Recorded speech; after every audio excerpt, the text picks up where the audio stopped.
हरे कृष्णा। तो आज हम यहाँ पे माधवेंद्र पुरी जी के बैठक के रूप में हैं। यहाँ पे गिरिराज जी का मुखारबिंद इसे कहा जाता है। गिरिराज जी का मुखारबिंद यहीं से जो है कृष्णा का पूजन माधवेंद्र पुरी जो कि चैतन्य महाप्रभु के अंश में है, स्वयं कृष्ण है, राधा कृष्ण है। ऐसे माधवेंद्र पुरी यहाँ पे कृष्णा का दर्शन किया करते थे।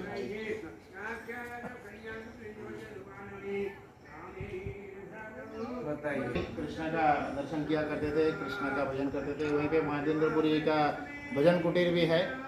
और यहाँ पे गोवर्धन को मुखारविंद कहा जाता है, गोवर्धन का मुखारविंद। यहीं पे कृष्णा जो है सेंटर बोल सकते हैं कि यहाँ पे उन्होंने उनको धारण किए थे।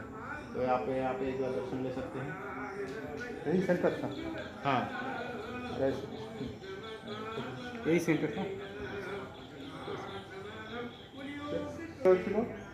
এটাই সেন্টার অফ পয়েন্ট। এখানে গোবিন্দগঞ্জ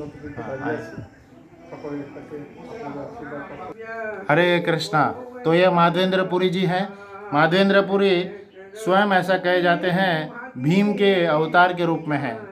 भीम जो कि द्वापर युग में भीम थे और बाद में कलयुग में माधवेंद्रपुरी के रूप में आते हैं।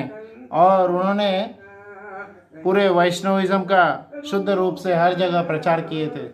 तो ये जो है माधवेंद्रपुरी यहीं पे आके भजन किया करते थे। उनका भजन कुटीर है ये। माधवेंद्रपुरी कृष्ण और राधा के रस को बहुत ही सुंदर रूप से जानते थे और उन्होंने कई सारे पुस्तकें लिख करके इसका प्रचार किए थे। तो यह उनका भजन कुटीर है, आप यहाँ पे देख सकते हैं। तत्पश्चात हम गोविंद कुंड का दर्शन करेंगे। वो कैसे बना है उसके बारे में थोड़ा बताता हूँ। जब कृष्णा ब्रजवासियों को इंद्र के प्रकोप से बचाते हैं, इंद्र जो कि कंटिन्यूसली मूसलधार वर्षा किए थे और उस मूसलधार वर्षा के द्वारा पूरे ब्रजवासियों को उन्होंने डुबाने का प्रयास किए थे, पूरे ब्रजवासियों को उन्होंने नष्ट कर देने का प्रयास किए थे। पर जाको राखे कृष्ण मार सके न कोई।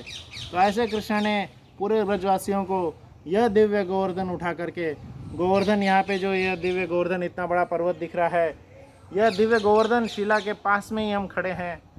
गोवर्धन को उन्होंने अपने लेफ्ट उंगली के छोटे से पार्ट में, लेफ्ट हैंड की लेफ्ट उंगली में ऐसे 7 दिन 7 रात तक उठा करके उन्होंने सारे ब्रजवासियों को आराम से बचा लिया था। ब्रजवासी का ऐसा कहा गया पूरे ब्रज का एक घास भी गीला नहीं हुआ। इतना जोर से भी वर्षा हुई थी फिर भी एक घास भी गीला नहीं हुआ था। तो ऐसी भगवान की दिव्य लीला हुई थी। तो यह जो कुंड है पूरा हो जाने के बाद जैसे ही इंद्र को पश्चाताप होता है, इंद्र को पता चलता है कि मैं बहुत बड़ी गलती कर दिया हूँ, स्वयं परम पुरुषोत्तम भगवान से मैंने पंगा ले लिया है।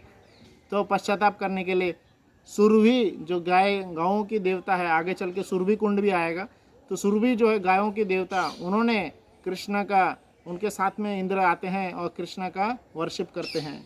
तो हेवन जो स्वर्ग के जो अमृत है, ऐसे अमृत से उन्होंने कृष्ण का वर्शिप किए थे। तो ये जो गोविंद कुंड है, ये वही कुंड है जो कि कृष्ण के वर्शिप करने से जो कुंड बना था। कृष्ण का जब उन्होंने अभिषेक किए थे, कृष्ण का अभिषेक करने से यह दिव्य कुंड बना था। तो एक ऐसा कुंड है, ऐसा महान कुंड है जो कि कृष्ण का स्वयं अभिषेक किया हुआ जल है ये। आइए हम ग्रहण करते हैं। तो कई साल के मेंटेनेंस नहीं होने की वजह से काई वगैरह जम गया है, वीड्स जो बोलते हैं। बस हम प्रणाम करेंगे, आचमन करेंगे और प्रार्थना करेंगे कि हमारी भी भक्ति दिव्य रूप से आगे बढ़े, कृष्ण की कृपा हम पे बनी रहे। हरे कृष्ण।